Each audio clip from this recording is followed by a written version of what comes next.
Bonjour à toutes et à tous et bienvenue sur GCN pour revivre les meilleurs moments de la 5e étape du Tour du Pays Basque. Une belle journée de vélo en perspective, 21 degrés au thermomètre, quasiment pas de vent et un grand ciel bleu sur Amorebieta, lieu du départ pour 164 km 500. Autour donc de cette ville basque, un premier passage sur la ligne, puis une petite boucle pour revenir sur Amorebieta. Notez que cette petite boucle a légèrement évolué. Il devait y avoir à la base 3 répétitions pour terminer l'étape. Ils n'en ont finalement, les organisateurs, conservé que 2. 4 ascensions répertoriées et 2 sprints également gratifiés en bonification. On sait que ce Tour du Pays Basque pourrait se jouer à la seconde. 2 hommes animent le début d'étape. Il s'agit de Mattia Cattaneo, l'Italien, et du Français Rémi Cavagna.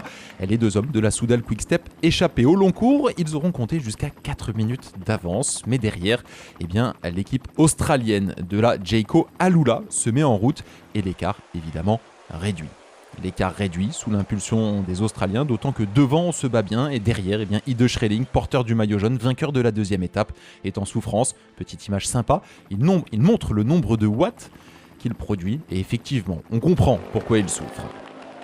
Sprint intermédiaire à 38 km du but, Cattaneo et Cavagna prennent les 2 premières places. Derrière, c'est Romain Grégoire qui fait le travail et qui sprint devant Simon Yates pour protéger les intérêts de son leader David Gaudu. On file vers la dernière ascension répertoriée du jour, Belaminaga, 2 km 100 à 6,7%. On file à toute allure vers cette dernière ascension répertoriée, avec toujours les 2 hommes de tête qui ont une poignée de secondes d'avance. Mais les pentes de Belaminaga auront raison de Rémi Cavagna, qui est repris par l'équipe Ineos, qui mène le train dorénavant donc dans cette 5e étape pour évidemment Ethan Hayter.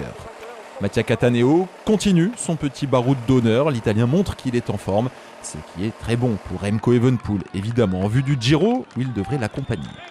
Mais finalement, le peloton a raison de Mattia Cattaneo et à 20 km du but, les compteurs sont remis à zéro. On se dirige vers le 2e sprint intermédiaire, le dernier du jour d'ailleurs. Et une nouvelle fois, c'est Romain Grégoire qui vient disputer ce sprint. Il devance sur la ligne Mathias Schjelmose et un autre Danois, Jonas Vingegaard, le porteur du maillot jaune, qui grappille donc une petite seconde de bonification. 3 pour Grégoire, 2 pour Schjelmose et 1 pour Vingegaard.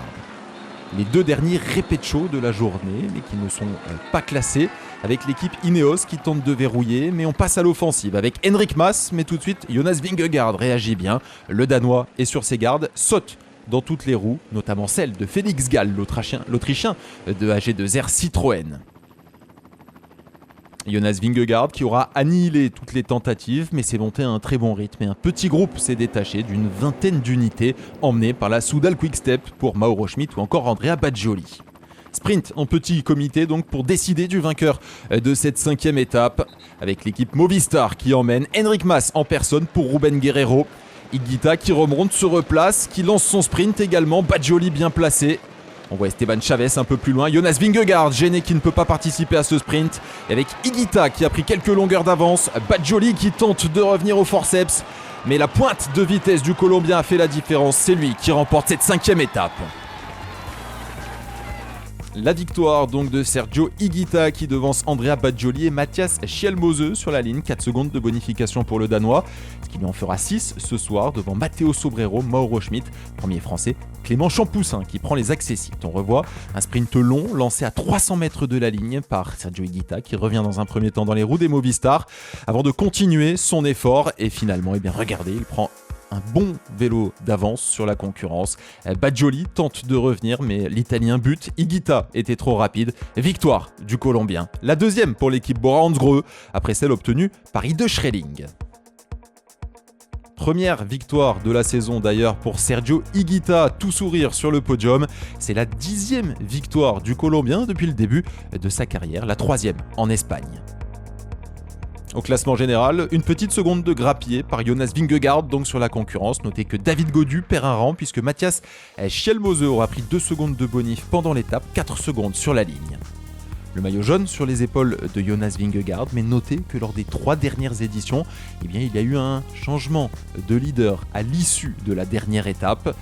Est-ce que l'histoire va se répéter ? Est-ce que Jonas Vingegaard va conserver son bien à l'issue de la 6e et dernière étape ? vos pronostics en commentaire. La réponse, elle sera retrouvée dans le résumé de GCN.